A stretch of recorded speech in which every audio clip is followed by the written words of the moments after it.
Túto reláciu vám prináša overenievozidla.sk. Overenie jazdených vozidel z celej EÚ. Dnes vám predstavím BMW Radu 7, ktoré dodnes vyvoláva vášnivú polemiku v radoch najväčších fanúšikov tejto mníchovskej automobilky. Áno, reč bude o Benglovej E65. No a my ju tu dnes máme navyše vo verzii po facelifte a s motorom 745D. No a to mi jej majiteľ nám povie, ako sa s ňou žije.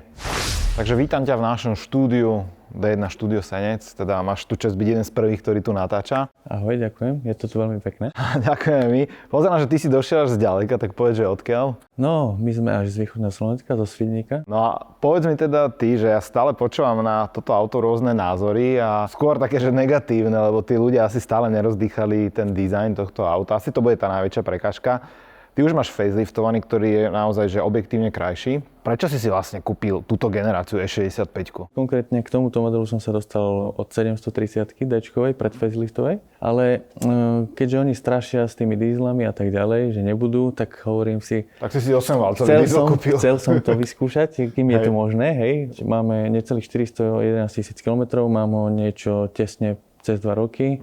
Ku mne prišlo, keď malo 311 000. Auto prišlo ku mne v podstate ako poškodené, preto bola aj zaujímavá cena. Lenže my sme vedeli, že motor je v poriadku. Oni si mysleli, že motor v poriadku není. To bola naša šikovnosť. Problém s autom bol taký, že jednoducho nemalo ťah, dymilo. My sme zistili, že vlastne všetko, čo sa deje, je, že EGR-ka nepracujú, obidva, lebo tu je všetko krát 2 DPF-ka, 2x turbo, 2x EGR ventily a tak ďalej. No, objednali sme to v Mníchove, boli posledné 4 kusy, keď sme to my objednávali pred 2 rokmi. Jeden kus stal 207 €. Čo sme ešte spravili bolo, že sme odstránili výrivé klapky, pretože bol to problém aj tu, hoci tu je sanie hliníkové. Klapky sú na úplne inej úrovni, ale bohužiaľ robia problém tiež, pretože inžinieri v BMW tam dali tie hriadelky umelé a tie praskajú a potom sa dejú problémy. Je to určite komfortné auto, je zároveň zábavné, pretože dá sa s tým ísť ozaj rýchlo.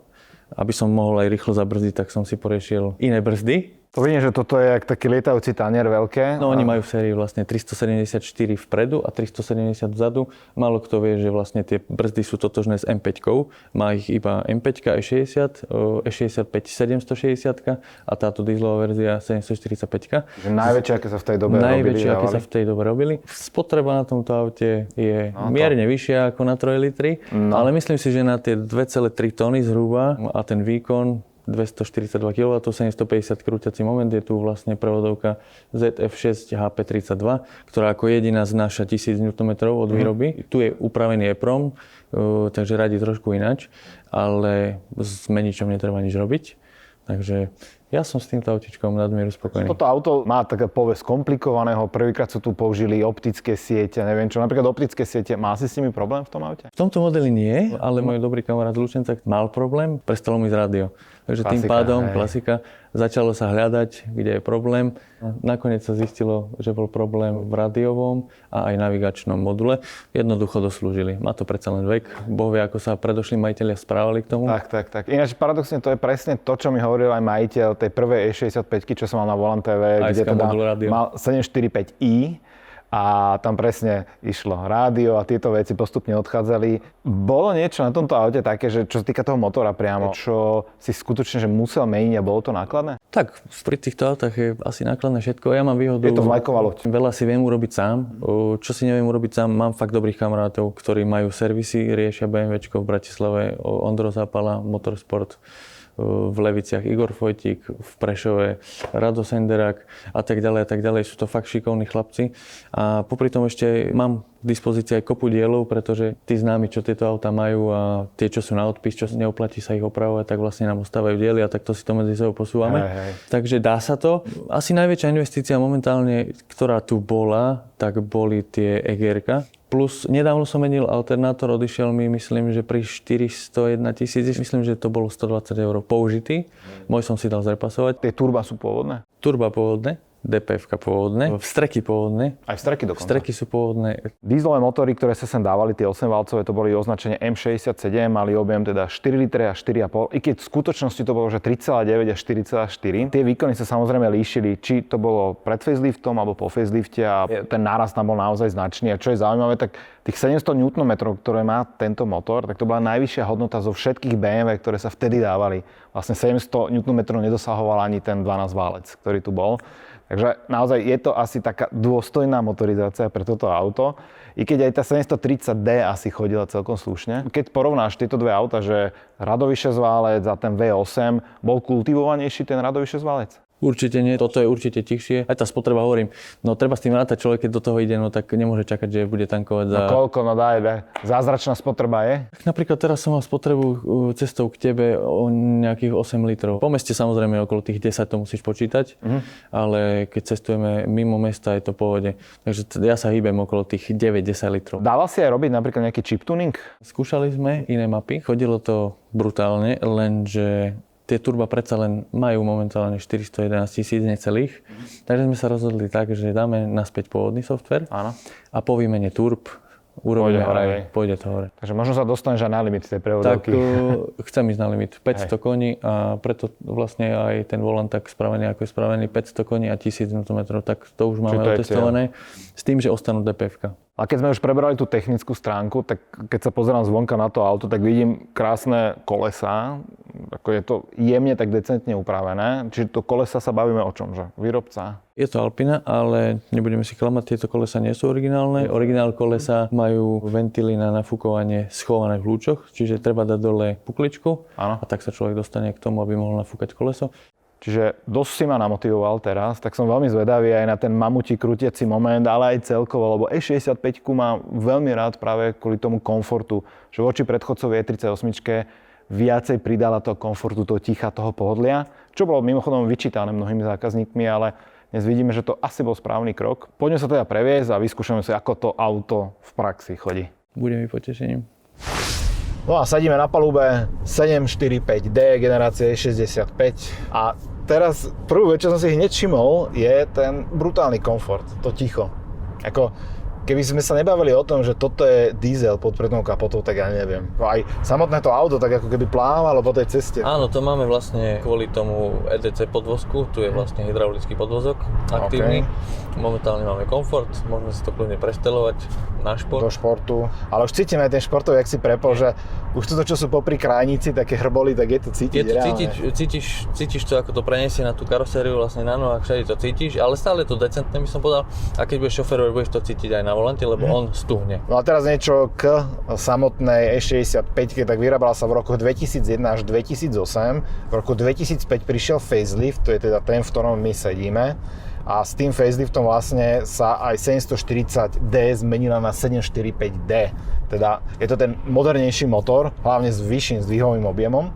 No a ten facelift okrem mnohých iných vecí doniesol samozrejme ten dizajn, to si musíme povedať na rovinu, že to bolo asi to, čo najviac odradzovalo tých ľudí, hlavne tých konzervatívnych BMW. Ale celkovo mne sa to auto páči, ako som nikdy nemal s týmto autom problém, čo sa týka dizajnu. Pripomínal mi ten pred facelift takého smutného slonika spredu, tie oči, keď si videl. Tuto je to už také naozaj že modernejšie, už sa to viacej podobá na tú ďalšiu generáciu. No a keď sa bavíme o ďalších generáciách, tak predchodca E38, naozaj legendárne auto a nástupca bol F01, ktorý teda tiež vydržal vo výrobe len niekoľko rokov, presne ako toto auto a dnes už máme ďalšiu generáciu. Čo sa týka E65, tak vyrobených bolo 343 000 kusov, čo je opäť na vlajkovú loď celkom slušné číslo. A práve táto generácia sedmičky prvýkrát predbehla, čo sa týka predajov u hlavného konkurenta, to bol Mercedes-Benz 3DS, takže v žiadnom prípade sa nedá hovoriť o nejakom obchodnom neúspechu alebo nejakom prúsere. Možno to bol aj zámer predstaviť ten nový dizajn, to nové poňatie všetko, aby opäť to BMW ukázalo tú budúcnosť. No a jedna z tých zmien v interiéri, s ktorou ale ja nie som nadšený, a to opakujem pri každom BMW, je ten stredový panel. Tie predchádzajúce generácie všetky boli natočené na vodiča, evokovalo tú športovosť, ale tým, že BMW sa teda rozhodlo, že ideme do komfortu, tak je tu tá ako keby zavesená v priestore tá prístrojová doska. A jedna zaujímavá vec sa udiala vlastne pri predstavení E65, že voči predchodcovi E38 to auto narastlo do všetkých možných smerov. Ja to naozaj, že podstatne, to boli veľké centimetre, ale pribralo to auto iba 15 kg, čo sa mi zdá že neuveriteľné, lebo toto auto už na pohľad pôsobí také naozaj, že robustne, také naozaj, že nabušenie. Malý tank. Hej, a tá E38 by osobila tak štíhlo, akože taká nízka kapota, svetielka. Aj tak fakt, tie 38 tak športovo pôsobilo, sú aj tak nižšie položené, by som povedal. Presne. Ale musím povedať, že tie 38 budú asi podľa mňa pre každého, kto má rád BMW, nadčasové auta. To áno, tak aj vďaka filmom, ako aj Kuriér, tak áno. To všetci videli a všetci chceli E38. A tu vlastne prvýkrát teda okrem tej optiky bolo použité 6-stupňový automat, čo sa týka sedanu. Potom tu bol prvýkrát použitý iDrive, ktorý teda po facelifte doznal značných zmien, pretože ľudia na to kydali. Jedna z tých zmien pri iDrive bolo napríklad, že sa ľudia sťažovali, že všetko sa ovládalo v tej prvej 65-ke len cez ten systém, a tak nakoniec BMW povedal, že dobre, tak dáme vám nejaké hardwareové tlačítka. Takže nejaké zobrali z toho systému a tuto ich rozosiali niekde všade okolo. Jedna z výbav bola aj napríklad aktívne stabilizátory, ty ich tu máš? Áno. A má si s nimi nejaký trouble, lebo to je väčšinou vec, ktorá sa opotrebuje po nejakom čase a nie je lacná. A nebol tu žiadny problém s týmto. A čo tu nefungovalo, to bolo DSC modul, to je vlastne ABS kocka, áno, ľudovo povedané. A tá má na starosti aj tento stabilizátor, lebo ona riadi brzdy, podvozok a podľa výbavy viac vecí. Bolo ju treba vymeniť, znova nakodovať, pretože v každej riadiacej jednotke v tomto aute je zapísané vinko auta. Ja. A keď to nie je prepísané, buď to nejde, alebo to zvykne robiť nejaké problémy pri komunikácii. No a odvtedy žiadny problém, musím poklopať, s podvozkom nebol. Ako ťažko sa zháňajú na toto diely, respektíve aké je to servisovať? Je to dosť podobné ako 730D, samozrejme je to náročnejšie, ale do toho som s tým aj išiel, že proste rátal som s tým, že môžu tu byť vyššie náklady na servis. Mne sa samozrejme páči aj tie budíky, ktoré sú tam pre teba, sú také oranžové. Neviem, prečo aj od toho BMW upustil, ale podľa mňa je to veľmi pekné, ako aj tá farba, aj celé, jak je to správené. Je to samozrejme ešte taký old school display, ale je to čitateľné, je to úplne že jasné. Máš tam všetky informácie, ktoré potrebuješ, keď je zapnutá navigácia, všetko tam máš. Všetko, čiže nie je nutné tam mať nejaký veľký monitor, kde ti to akože animuje, blbosti robí. Absolútne. Ale toto auto malo ešte jedno prvenstvo vôbec, že to bolo prvé auto s elektronickou ručnou brzdou. Pozerám, že ty máš aj predčalúnený volant s vyšitým vlastne 745D V8 biturbo. Dával si prečo čalúniť? Alebo je to nejaký trend, ktorý ty potom budeš mať, že očalúniš aj zvyšok auta? Ale plánujem aj dvere poriešiť Alcantarou, určite. Čiže zladí to s tým zvyškom? Zladí to, hlavne robím to pre seba, toto auto nebude nikdy na predaj, takže ja si ho, plánujem si ho nechať. Ako zberateľský kúsok rozmýšľam o prikúpení, možno aj ďalšie 745-ky, ale určite aj niečo benzínového.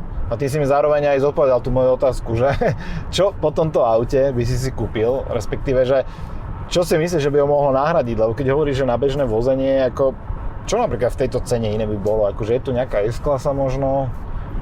Absolútne, Mercedes mi nehovorí vôbec nič, nechcem uraziť priaznivcov Mercedesu, je to určite skvelé auto, tiež kvalitne vypracované, ale proste už aj to rozloženie ergonomicky toho interiéru, mne toto úplne vyhovuje. A ty si mi ešte spomínal takú zaujímavú, že tuto na aute máš tie sklá, za ktoré ťa vždy pérujú policajti, ale ty si v tom tak nevíne, že čo to je vlastne tu? No to sú vlastne klima security komfortné okna, to znamená, že majú od výroby fóliu všetky okna v aute, odhlučňuje to a potom vlastne tie security okna sú pevnejšie, sú dvojité, mali by oveľa viac vydržať a samozrejme mám taký problém kvôli tým oknám, napríklad keď chceš používať navigáciu z telefónu, áno, tie okná nechcú pustiť poriadny signál, takže tá navigácia je normálne opozdená, pretože ten signál nejde tak, ako by mal ísť. Áno. A je zaujímavé, že vlastne aj strešné okno je tiež security klima komfortné.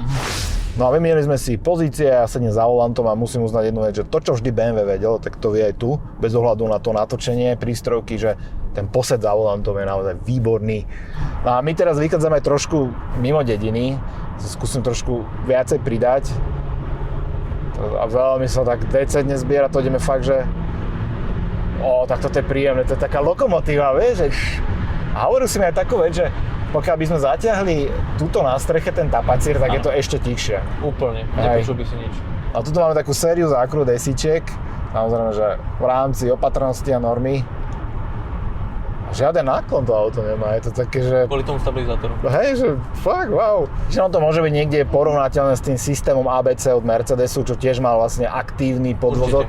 No v každom prípade ja som veľmi bol zvedavý na toto auto, že s tým 8-valcom, s tým dízlom, aké to bude, či naozaj to nebude na úkor toho, že tak dáme tam diesel, však len lebo sa predáva, alebo nemáme diesel v ponuke, tak niečo. Ale ako to auto je tak príjemne skombinované, naozaj, že úplný odklon toho klasického BMW.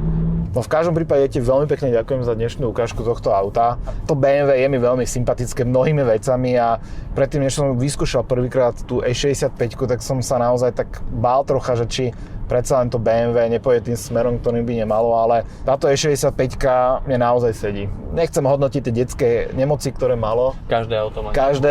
Ale ja si myslím, že niektorí ľudia možno aj tak krivdia tomu Benglovi. Určite áno. To je, aj ten interiér zostarol veľmi, veľmi dobre. No a pre vás ostatných ďakujem veľmi pekne za pozretie tohto videa. Ak ešte nie ste odberateľ kanálu Volant TV, tak to prosím napravte, kliknite na odoberať. No a fotky tohto auta nájdete aj na Instagrame Volant TV, tak sa tam pozrite a ďakujem za pozretie. Vidíme sa pri ďalšom videu.